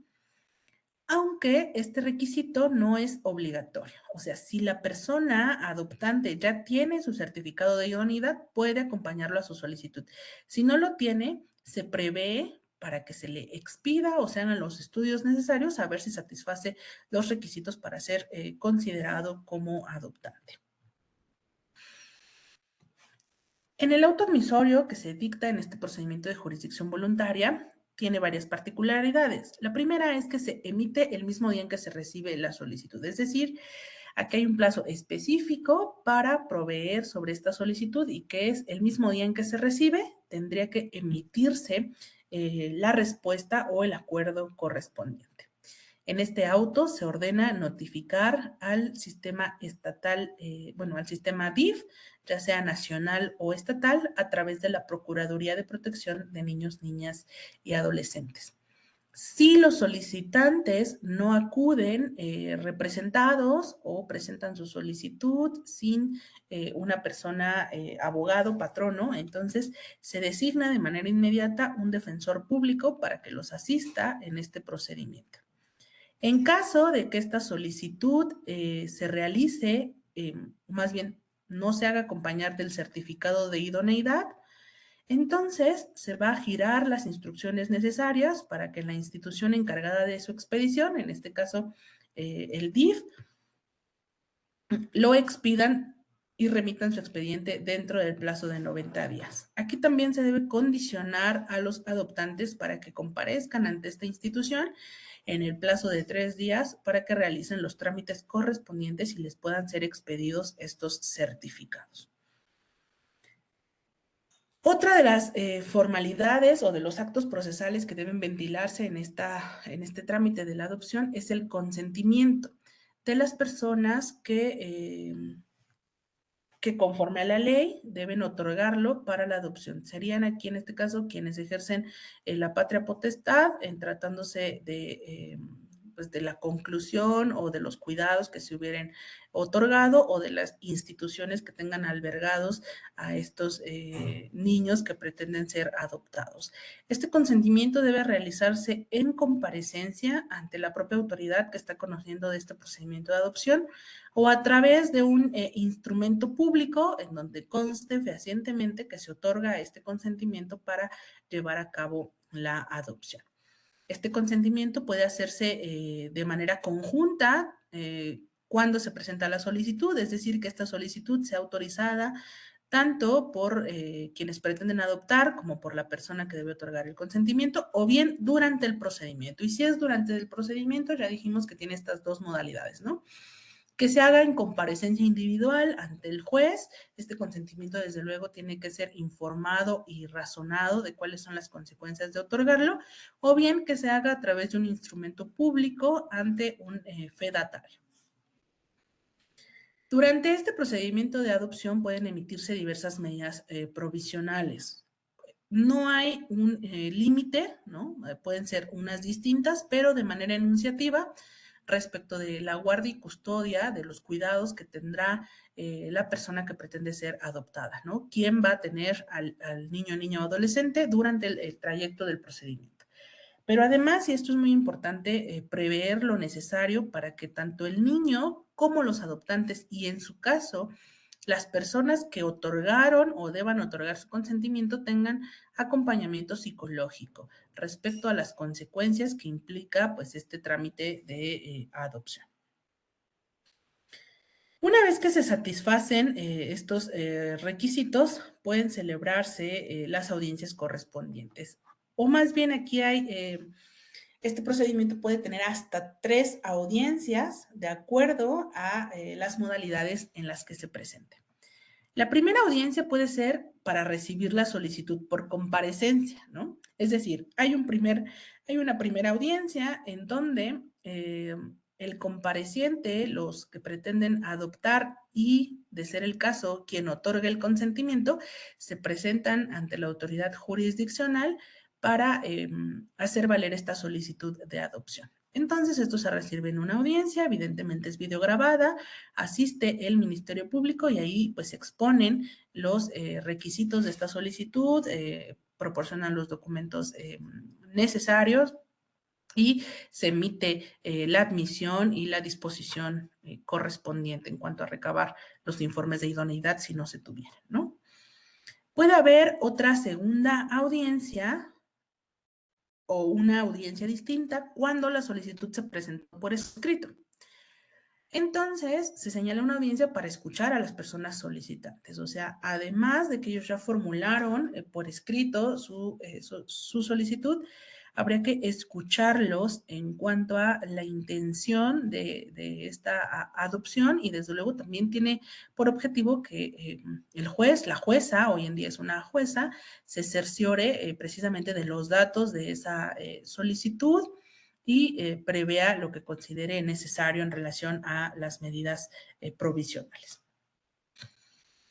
Y finalmente, un tercer tipo de audiencia es una audiencia especial donde se desahogan pruebas, alegatos y se dicta la sentencia. Aquí se debe incluir la modalidad del seguimiento de la adopción. Incluso en esta audiencia podría citarse el personal administrativo encargado de la integración del expediente de idoneidad para que refiera o aclare las dudas que tenga la jueza o juez respecto de este certificado que ya se emitió. Es importante también que se escuche al niño, niña o adolescente dentro de estos procedimientos de adopción, pues para hacerle saber cuál es el resultado o cuál podría ser el resultado, la intención de este procedimiento y tomar también, desde luego, su punto de vista. Estas son entonces los tipos de audiencias que puede haber dentro del procedimiento de adopción. Obviamente la primera es opcional, ¿no? Solamente si las partes pretenden presentar su solicitud por comparecencia, pues ahí ya se les escucha, se asiste, se escucha también al Ministerio Público y se hace el trámite correspondiente que sería la siguiente audiencia, ¿no? De especial. Si se presenta la solicitud por escrito, entonces se fija audiencia para escucharlos y después de esto la audiencia especial. Es decir, no significa que los procedimientos de adopción tienen siempre 3 audiencias, ¿no? Más bien pueden tener estos tipos de audiencias de acuerdo a la forma en la que inicie la solicitud y de acuerdo a cómo deban desahogarse estas pruebas, ¿no? Incluso podrían concentrarse estas audiencias si la naturaleza de las pruebas lo permite o bien ya se encuentran los informes solicitados en cuanto a la idoneidad y del consentimiento, los instrumentos del consentimiento de las personas que deban otorgarlas. Pero en términos generales, estas podrían ser las audiencias que se desahogan y las fases que cada una tendrían de acuerdo a las modalidades en las que se presente este procedimiento de adopción. Puede haber oposición también en los procedimientos de adopción. Esta oposición se tramita vía incidental y de ser justificada se concluye con el procedimiento, ¿no? Se archiva ya. Dentro de la sentencia, o más bien la sentencia, tiene que pasar por una revisión oficiosa, es decir, con independencia de que las partes impugnen o no el fallo, el juez que conozca de este tipo de procedimientos tiene obligación de remitir a la sala familiar correspondiente en un plazo de 3 días, pues el expediente, la sentencia, para que los magistrados resuelvan si confirman, modifican o revocan esta sentencia de adopción. Esto implica una carga de trabajo adicional para los tribunales de segunda instancia, ¿no? Además de que, como ya vieron ustedes, que nuestro código contempla supuestos mayores para el recurso de apelación que tiene que ser ventilado ante tribunales de alzada. Este también es una carga adicional para ellos, ¿no? Revisar oficiosamente las sentencias de adopción que se emitan y también le señala un plazo de 15 días para que resuelvan si confirman, modifican o revocan esta sentencia. En la sentencia tendría que verificarse el seguimiento de esta adopción, ¿no? Cómo vamos a revisar y aquí se establece un plazo. Durante los 3 años siguientes se va a revisar, se va a seguir esta adopción a través de los informes que realice el DIF con motivo del seguimiento que ellos hagan en cuanto a las facultades legales que les corresponden, ¿no? Y de acuerdo a este seguimiento se da también seguimiento a las medidas decretadas, las cuales desde luego pueden modificarse o ajustarse de acuerdo al resultado de estos informes que se realicen. Pasados estos 3 años, si no hay algún inconveniente, etcétera, ya se libera, digamos, ya se archiva este expediente y se concluye con este trámite de la adopción. Además de que hay una particularidad, seguramente ya vieron ustedes en las generalidades que en tratándose de niños, niñas y adolescentes, los jueces, en general las autoridades, tenemos la obligación de emitir formatos de resoluciones en lectura fácil, ¿no? Para dar a conocer a aquellas personas, niños, niñas, adolescentes, personas que tengan algún tipo de discapacidad o personas en situación de vulnerabilidad, de manera accesible, cuál fue la resolución que nosotros estamos emitiendo. En el caso de la adopción, este formato de lectura fácil se emite una vez que el expediente regresa de la sala. Es decir, emito la sentencia y ahí no hago la versión de lectura fácil hasta que se va a la sala, me la regresa a la sala y entonces respecto de esa resolución ya se emite el formato de lectura fácil correspondiente para dar a conocer, pues en este caso al niño, niña o adolescente involucrado, el resultado de ese trámite de adopción.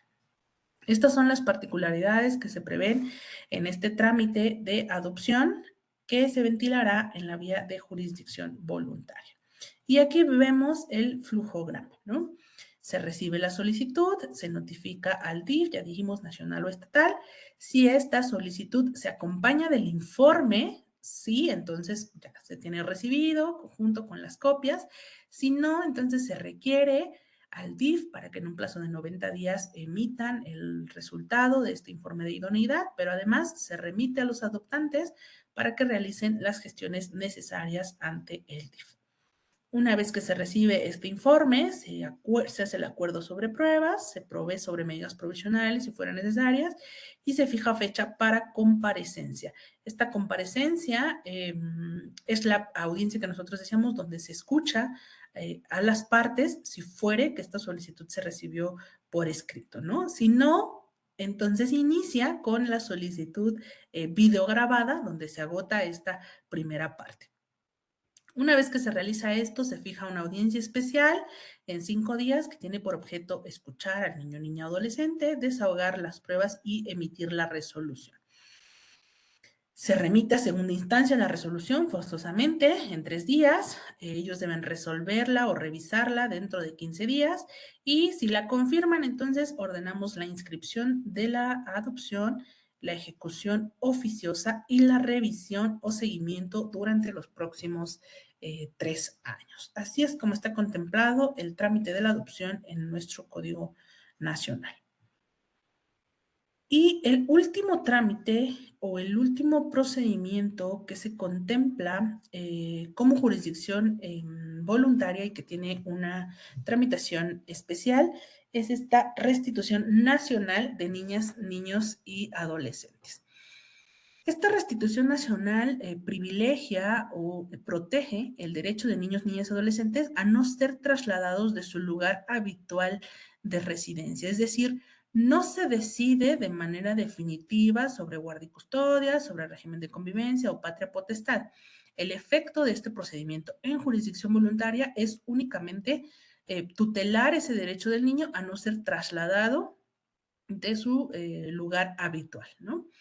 ¿Quién va a conocer de este procedimiento? El juzgado del lugar de residencia habitual del niño, niña y adolescente, a menos que exista ya otro procedimiento, en cuyo caso tendría que ser el juez que ya conoce del procedimiento previo quien en un expediente distinto, digamos, ventile esta jurisdicción voluntaria sobre la restitución nacional de este niño, niña o adolescente. ¿Quiénes están legitimados para proponerlo? La madre, padre, persona o institución que tenga su cuidado o que haya tenido a su cuidado al niño, niña o adolescente que presuntamente ha sido sustraído o llevado a otro lugar, excepto si el madre o padre tienen alguna condena por violencia sexual, dice nuestro código, en ese caso no está legitimado para proponer esta restitución nacional, ¿no?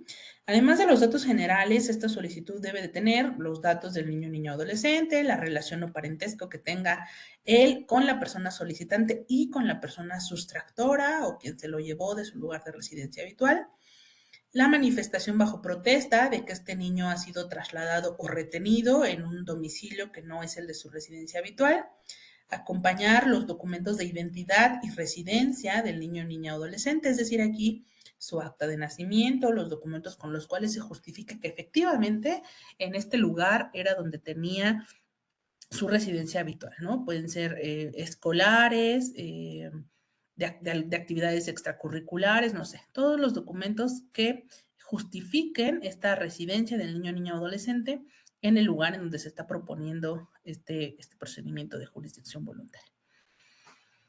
También van a incluir en la solicitud los datos de la persona sustractora, ¿no? El nombre, el domicilio donde presuntamente se encuentra o donde podría encontrársela, todos estos datos que permitan su localización. Y el último requisito sería fotografías del niño, niña, adolescente y de la persona sustractora. Este es opcional, ¿no? Si se tienen, si se cuenta con ellos, pues podría ayudar a la localización, pero no es un requisito por el cual no deba admitirse esta solicitud. Y aquí hay dos posibilidades, ¿no? Una vez que se colman estos requisitos, existe la posibilidad de admitir o prevenir con la consecuente inadmisión, pero en el caso de admisión puede ser que el lugar al que se sustrajo el niño esté dentro de la misma jurisdicción del juez que conoce, ¿no? Pongamos un ejemplo. En el caso del juzgado especializado que ya hemos mencionado, que tiene competencia concentrada hoy para conocer de los procedimientos de restitución internacional, ellos tienen competencia en todo el Estado de México. Entonces, si es un niño que a lo mejor vivía habitualmente en Texcoco y lo trasladan sin consentimiento a, no sé, Temascaltepec, ¿no? Algo que quede como muy lejos. El mismo juez que va a conocer de esto, que es el juez especializado en materia de adopciones y restitución internacional, todo esto, tiene competencia en los dos lugares, ¿no? Tanto en Texcoco como en Temascaltepec. En ese caso, es decir, no hay necesidad de solicitar una cooperación de otra autoridad distinta, entonces se emite un auto admisorio sin exhorto, o así lo hemos denominado, ¿no? Cuando el auto admisorio no requiere de la cooperación de otra autoridad, entonces se verifican que se cumpla con los requisitos, se admite y se ordena la entrega voluntaria o la restitución voluntaria de ese niño a su lugar, niño o niña, a su lugar de residencia habitual, ¿no? Que realice esta restitución voluntaria en la audiencia. Se les cita para que vayan a la audiencia correspondiente. Pero puede darse el caso también que se requiera la cooperación de otra autoridad porque el lugar al que se sustrajo el niño no tenga competencia este juzgado que conoce. Por ejemplo, en distintas entidades, ¿no? Que sería el caso particular. Si el niño es sustraído a otra entidad, entonces habría que emitir un auto admisorio con exhorto. Y en este exhorto tendría que especificarse que la autoridad exhortada puede ordenar la entrega del niño con acompañamiento especializado, grupos multidisciplinarios de las instituciones que correspondan, que tiene todas las facultades para ejecutar esta entrega, que puede ordenar de ser necesario el cuidado temporal institucional del niño, niña o adolescente mientras se logra la restitución.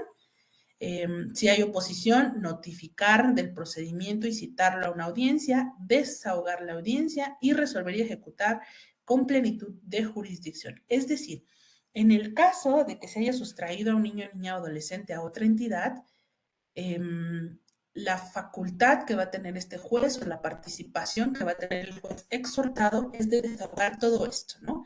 Prácticamente ellos son quienes van a resolver dentro del exhorto que nosotros les libremos sobre si procede o no esta restitución nacional de niños, niñas y adolescentes. Al igual que lo haremos nosotros, si nos proponen un exhorto, en donde, está, en donde nos estén pidiendo precisamente la restitución para aquel lugar, ¿no? Entonces, si es un auto sin exhorto, yo desahogo la audiencia. Es una audiencia, se llama de restitución, de acuerdo a lo que dice el código, y es única. Se celebra dentro de los 3 días siguientes a la notificación. Y si es la autoridad, si es con exhorto, entonces será aquella autoridad quien desahogue esta audiencia de restitución.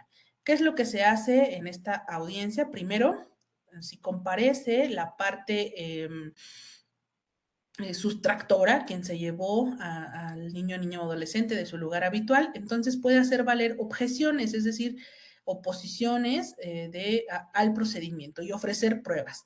Sobre esto, en la propia audiencia se da vista al solicitante para que se pronuncie, se escucha al niño, niña o adolescente en esa audiencia, se desahogan las pruebas que hayan propuesto ambas partes, formulan alegatos y se emite la resolución. Esta resolución, ya sea que otorgue la restitución, es decir, que el niño, la orden de que el niño regrese al domicilio o que la niegue, es irrecurrible. Pero en caso de que se conceda, debemos de prever que la entrega o la restitución de este niño se haga con el acompañamiento especializado para evitar pues algún padecimiento o algún malestar psicológico del niño durante esta restitución. Podemos negar la restitución nacional cuando existen pruebas de peligro o violencia, ya sea del solicitante o de la persona con quien comparte el domicilio habitual, ¿no? Es muy común ahora, pues, que las personas que ejercen patria potestad respecto de los niños tengan, pues, una segunda familia o una tercera familia, ¿no? Entonces, en este caso podemos negar la restitución si esa persona ejerce violencia sobre el niño, niña o adolescente o si lo ejerce las personas con quienes comparte habitualmente su domicilio. Otra de las hipótesis para negar esta restitución es que el solicitante no tenga derecho a solicitarla, valga la redundancia, ¿no? Ya veíamos antes en los supuestos de legitimación que puede ser el madre o padre o las instituciones que tienen a su cuidado a los niños, pero que hay una restricción en cuanto a que si han tenido alguna condena por violencia, entonces no están legitimados para proponer este procedimiento. Pues precisamente lo que se trata es de asegurar, ¿no? Que el niño disfrute de un acceso o que tenga plenamente el ejercicio de una vida libre de violencia. Por eso es que en casos de que exista ya una condena por violencia, no se permite o no se justifica esta restitución. Entonces, si fuera el caso que hubiera una oposición en este sentido, es decir, el solicitante pretende la restitución, la parte contraria viene a la audiencia y dice, oye, no, tú no tienes derecho porque aquí está la evidencia de que fuiste condenado por alguna circunstancia de violencia en contra de este niño, niña o adolescente. Esa sería una causa bastante para negar entonces esta restitución. También se puede negar cuando hubieran transcurrido más de 3 años desde que se presentó la solicitud y no hayamos logrado, pues primero la localización y tampoco la restitución, ¿no? Es como un efecto de preclusión, pero que además tiene que ver con proteger el entorno del niño. Evidentemente, si han pasado más de 3 años desde que se intentó lograr su restitución o desde que él fue a vivir a otro lugar, entonces ya no existe como este apego o este arraigo con el lugar de residencia habitual, que es lo que se protege en este tipo de asuntos. En este caso, después de 3 años, pues él ya está habituado a las nuevas costumbres de su nueva casa, de las nuevas personas con las que convive, de probablemente nueva escuela, etcétera. Y eso también es una circunstancia o una causa bastante para negar esta restitución. Y finalmente, una cuarta hipótesis en donde el niño ha cumplido 16 años, bueno, el adolescente, perdón, ha cumplido 16 años y en la audiencia donde se le escucha, él está conforme con el traslado, es decir, yo me encuentro bien, ¿no? Él le expone al juez que se encuentra viviendo bien, que él está de acuerdo en vivir en este nuevo lugar y pues atendiendo al principio de autonomía progresiva, la edad con la que ya cuenta, sería bastante también para negar esta restitución. Ya dijimos que en cualquier caso, si se autoriza o se niega esta restitución, no procede algún recurso. Y aquí vemos el flujograma correspondiente a este procedimiento de jurisdicción voluntaria. Se recibe la solicitud que contenga los requisitos del artículo 632 del Código Nacional de Procedimientos Civiles y Familiares, ya sea por escrito o por comparecencia. Si se admite, hay dos supuestos, ¿no? Se admite con exhorto o se admite sin exhorto, en cuyo caso se ordena la notificación. En cualquier caso, se celebra una audiencia dentro de los 3 días posteriores a la notificación que tiene las fases que nosotros ya vimos, ¿no?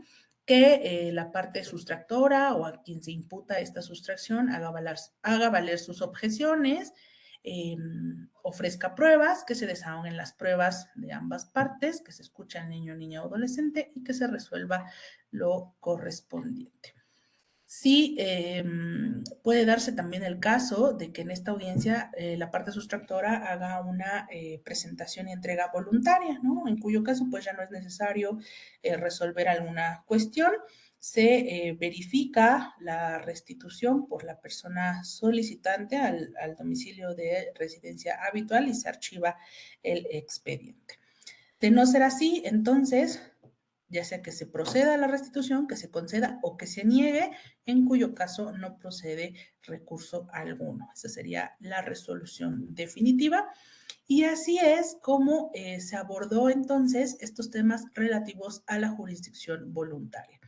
Recapitulando, hay jurisdicciones voluntarias que se tramitan conforme a las bases generales y hay otras jurisdicciones voluntarias que tienen reglas específicas que vimos dentro de este módulo, como son la restitución nacional de niños, niñas y adolescentes, la adopción, la declaración especial de ausencia por desaparición o la declaración de ausencia solamente, la consignación de pensión alimenticia y el nombramiento de personas tutoras y curadoras para niños, niñas y adolescentes. Vamos a tener una evaluación con relación a este módulo. Les pido por favor que repasen sobre todo las particularidades, los plazos relativos a cada uno de estos procedimientos especiales para que puedan pues contestar adecuadamente la evaluación que se haga en este módulo. Y siendo así, terminamos entonces con esta capacitación. Les deseo el mejor de los éxitos, que continúen aprendiendo en estos módulos que quedan y seguro estoy que el Código Nacional de Procedimientos Civiles y Familiares será una oportunidad de aprender para todos, no solamente para los operadores de justicia que estamos de este lado, sino también para los abogados y postulantes que representan a quienes están necesitando justicia o la tramitación de un proceso dentro del Estado de México. Esa sería mi participación. Muchas gracias.